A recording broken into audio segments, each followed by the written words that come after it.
மசாலாவை அம்மியில அரைச்சு அப்படியே தூக்கி எண்ணெயில போட்டு பொரிச்சு நம்ம அம்மா வறுத்தா ஒரு 100 வீட்டுக்கு மணக்கும் பாரு. அந்த மாதிரி கமகமகமகமகம சமைச்சு மண்டைய மாமனுக்கு வாழைய மருமனுக்கு நடு துண்ட உன் தம்பிக்கும் தனியா பொரிச்சு கொடுக்குற. எனக்கா இன்னைக்கு சமையல பின்னு பின்னு பின்ற. இதுலதான் உன் தம்பி மேல எவ்வளவு பாசமா இருக்குன்றத பாக்க போறேன். அத்தை நான் மீன் குழம்பு வைக்கிறேன் அத்தை. கொஞ்சம் இருந்தா வந்துடுறேன்.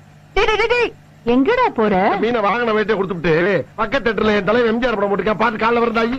டேய் என்ன சித்தப்பா, நான் மீன் குழம்பு ரொம்ப நல்லா வைப்பேன். நீ நல்லா வைப்பேன்னு என்ன கேரண்டி? நான் கேரண்டிடா, அவர் சமைக்கும் போது நான் கூட தானே இருக்கேன். நம்பலாமா? நம்பலாம். சரிதா வச்சு கொடுத்தா நீயே வாங்கிக்கோ.